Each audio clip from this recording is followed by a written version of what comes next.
बोलो श्री कृष्ण भगवान की जय हो। श्री भागवत महापुराण की जय। श्री भागवत महापुराण में 25वां अध्याय श्री शंकर देव जी का परिचय और उनकी स्तुति। श्री सुखदेव जी ने कहा, राजन, पाताल लोक से नीचे 30,000 योजन की दूरी पर अनंत नाम से प्रसिद्ध भगवान की तामसी कला है, जो नित्य रहती है। वह अहंकार रूपा होने के कारण दृष्टा और दिशय को एक रूप कर देती है।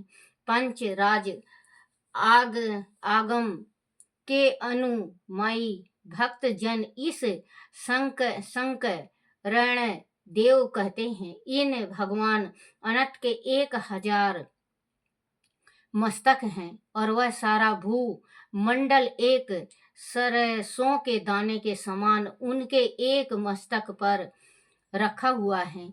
प्रलय काल आने पर भगवान अनंत की भुक्तियों के मध्य से संक्राण नामक रुद्र प्रकट होते हैं। वह संख्याएं में 11 होते हैं। सभी के 3 नेत्र होते हैं और उनके हाथों में त्रिशूल होता है। अनेक प्रधान नाग उनके चरण कमलों की वंदना करते हैं। स्तुति से उनका मन आनंद से भर जाता है। अनसंख्यात नाग कन्याएं अपने हाथों से उनके अंगों पर कुमकुम का लेप करती हैं। देवता, असुर, नाग, सिद्धि, गंधर्व, विद्याधर और मुनि गण भगवान अनंत का ध्यान करते हैं और उनकी स्तुति करते हैं।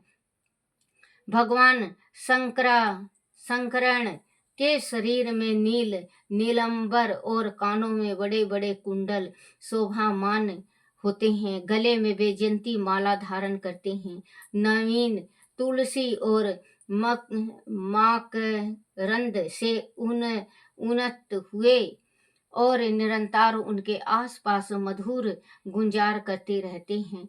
हे परीक्षित, भगवान अनंत के महात्म का श्रवण और ध्यान करने से मोक्ष की इच्छा रखने वाले पुरुष अपने कर्म बंधनों से उत्पन्न होने वाले सत्य, राज और तमो गुणों को काट डालते हैं। एक बार देव ऋषि नारद ने तुम्बरू नामक गंधर्व के सामने उनके गुणों का वर्णन इस प्रकार से किया था, जिसकी दृष्टि पड़ने से जगत की उत्पत्ति, शीतल और प्रलय अपने कर्मों में प्रवृत्त होते हैं। जिनका स्वरूप ध्रुव अनंत, उत्पत्ति, शीतलती और प्रलय अपने कर्मों में प्रवृत्त होते हैं। जिनका स्वरूप ध्रुव अनंत और अकिति आनंदित है तथा जो अकेले होते हुए भी नाना प्रकार के प्रपंचों को धारण किए रहते हैं।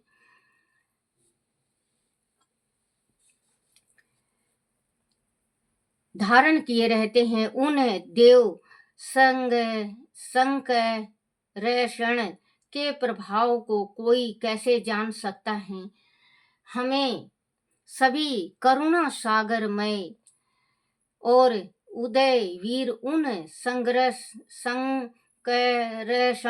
भगवान की शुद्धि हृदय से प्रार्थना करते हैं। श्री शंकरण भगवान का नाम उच्चारण करने मात्र से अपने और निकट रहने वाले सभी संबंधियों के पाप नष्ट हो जाते हैं। ऐसे शेष भगवान का साथ छोड़कर कोई किसी अन्य देवता का ध्यान कैसे कर सकता है। अनंत है, इसीलिए उनके पराक्रम का कोई अंत नहीं है। 1,000 जीभा रखने वाले सर्वव्यापी भगवान के पराक्रमों की गणना करने का सहसा कौन कर सकता है।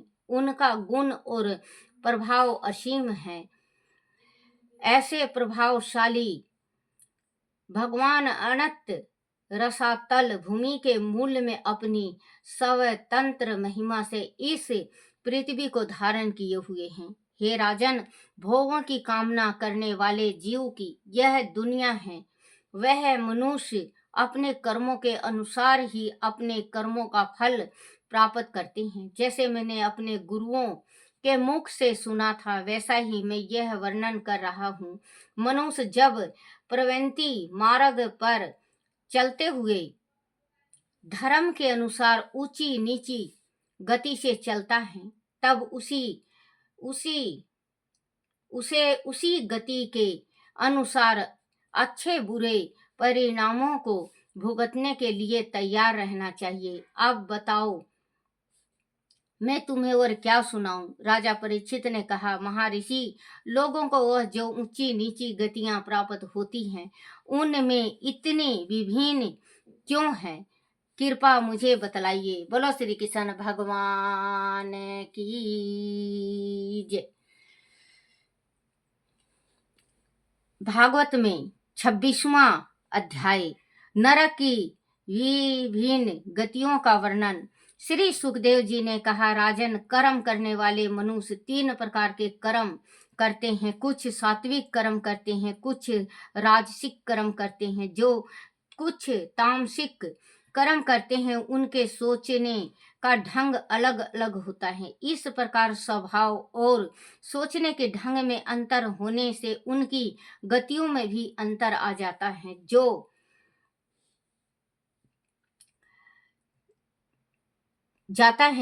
ना करने योग पाप कर्म करके अपनी तामसी विनतियों का परिचय देते हैं, उन्हें अच्छा फल कभी प्राप्त नहीं होता। अच्छा फल पवित्र और सात्विक कर्म करने वालों को ही प्राप्त होता है। भोग विलास में पड़े हुए राजसिक विरतियों वाले व्यक्तियों को भी नरकीय दुख उठाने पड़ते हैं।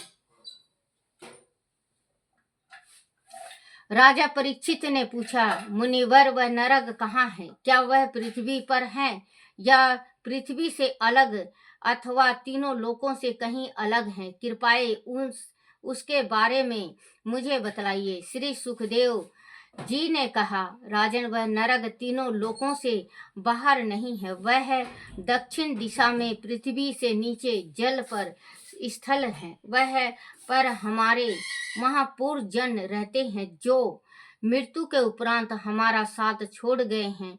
वह रहकर वह अपने वंशधारों के लिए मंगल कामनाएं करते रहते हैं। उन नरक लोक के स्वामी भगवान सूर्य देव के पुत्र यमराज हैं, जो अपने सेवकों के साथ वह रहते हैं। वहां पर भगवान की आज्ञा से अपने दूतों द्वारा लाए गए मृत्यु व्यक्तियों के कर्मों के अनुसार उन्हें फल प्रदान करते हैं और दंड आदि की व्यवस्था करते हैं।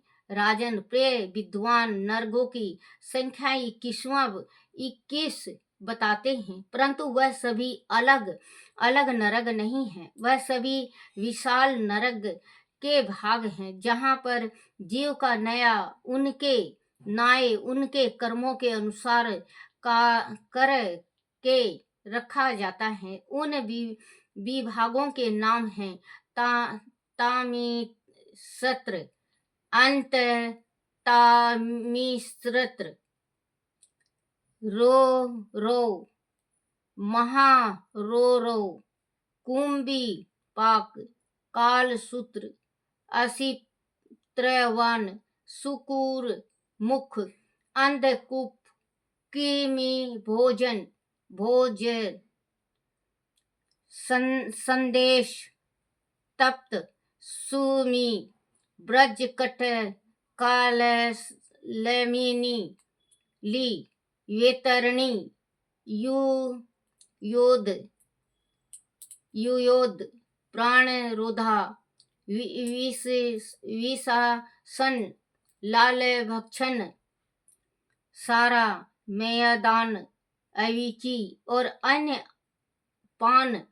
उनके अतिरिक्त क्षरक, कर्दम, रक्षो, गणा भोजन शूलपोत्र दर्दय शूलक वट निरोधन प्रय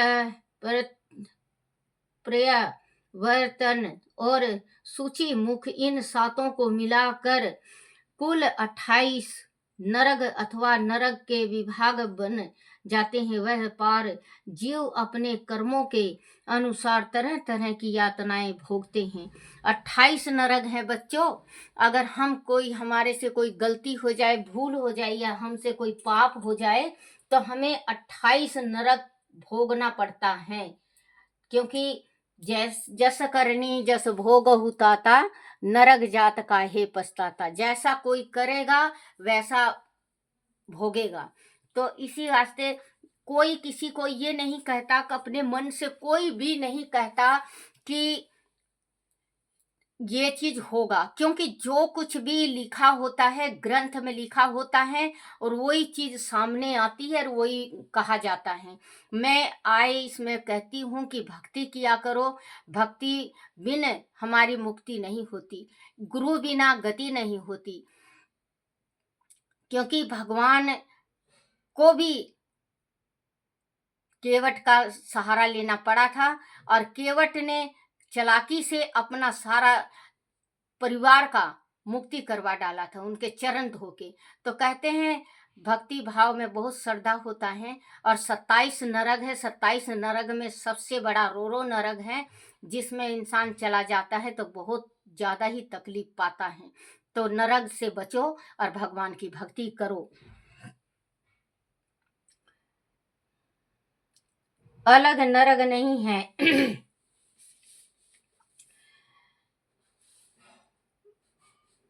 अथवा नरक के विभाग बन जाते हैं।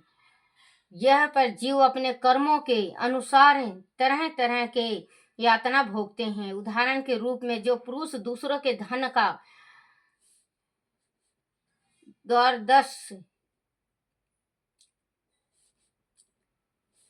बच्चों माफ करना आदि वह कर्मों के अनुसार फल प्रदान करते हैं, दंड आदि की व्यवस्था करते हैं। नरक अथवा नरक के विभाग बन जाते हैं। वह पर जीव अपने कर्मों के अनुसार तरह तरह की यातना भोगते हैं। उदाहरण के रूप में जो पुरुष दूसरों के धन का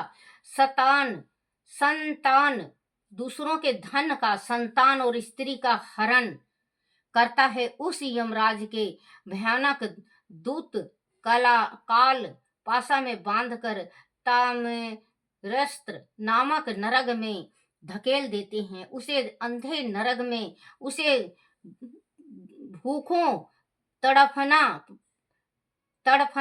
अंडे बच्चों माफ करना, अंधे नरक में उसे भूखो तड़फना, डंडे लगना, डराना आदि अनेकों उपायों से पीड़ित किया जाता है। इसी प्रकार जो व्यक्ति किसी दूसरे को धोखा देता है, उसकी स्त्री के साथ संभोग आदि करता है, उसे अंध मित्र नामक नरक में फेंका जाता है। वह उसे भयानक यातनाएं दी जाती हैं। कभी किसी दूसरी स्त्री को अपना भोग मत बनाओ। वो किसी दूसरे पुरुष की स्त्री है, और दूसरी स्त्री को भी नहीं चाहिए कि कोई पराये पुरुष को अपना बनाए, क्योंकि इसमें पूरा दिया गया है। आप लाके पढ़ो और अमल करो। धोखा देता है, उसकी स्त्री के साथ संभोग आदि करता है, उसे अंधता मिश्रित नरक में फेंक दिया जाता है। वह उसे भयानक यातनाएं दी जाती हैं।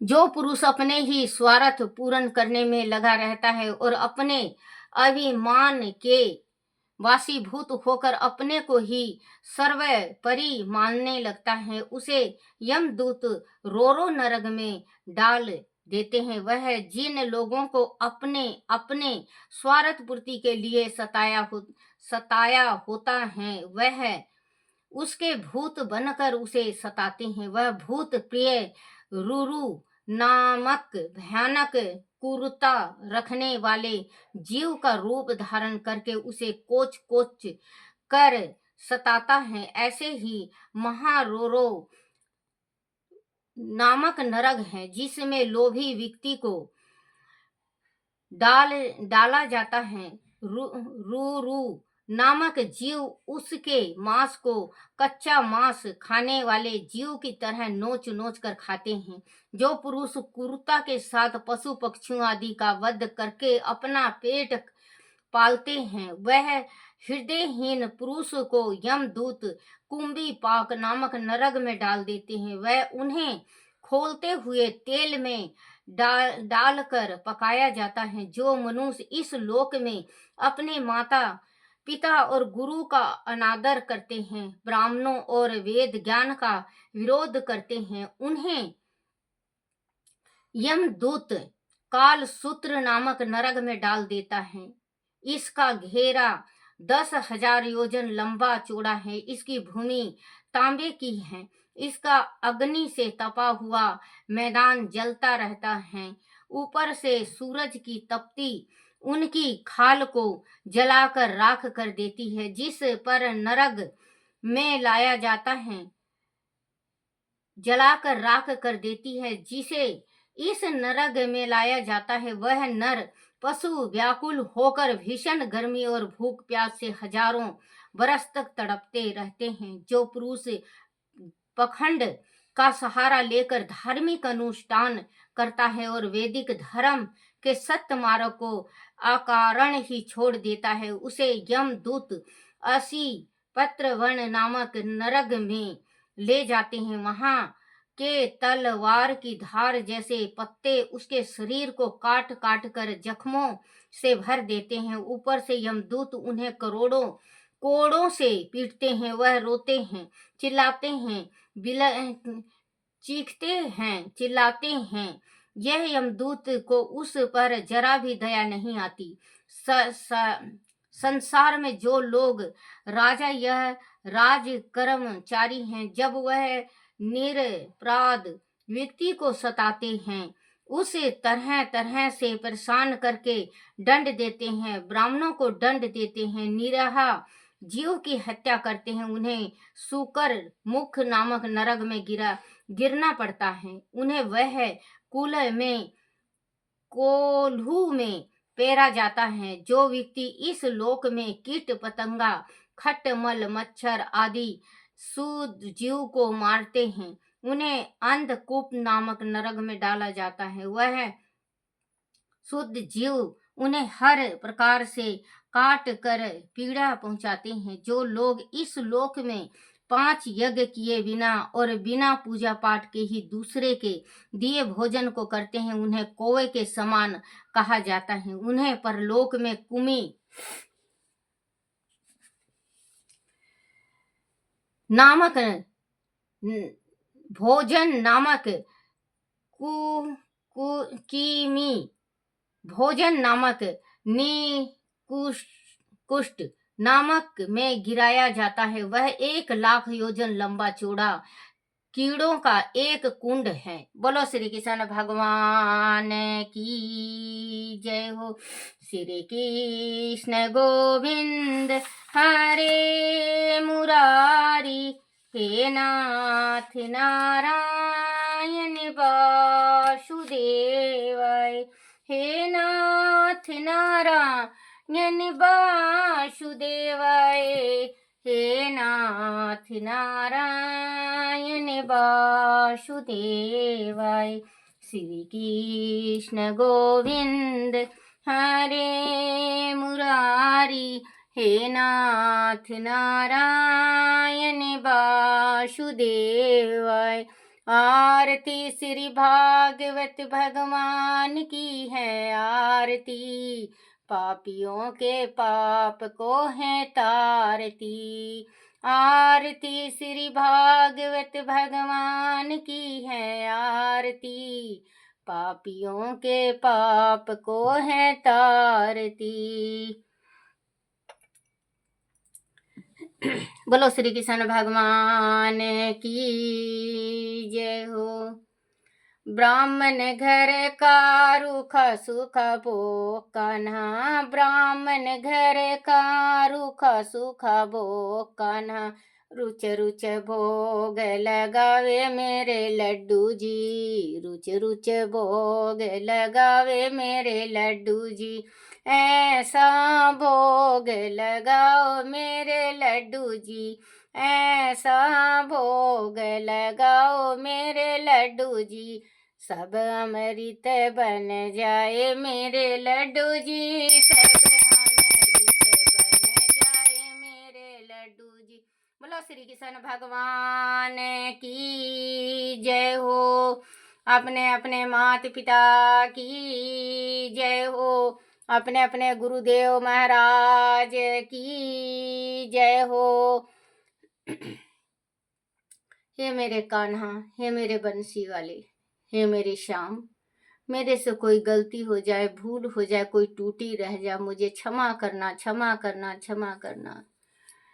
हे मेरे कान्हा, क्षमा करना। बोलो श्री कृष्ण भगवान की जय। श्रीमद् भागवत महापुराण की जय हो।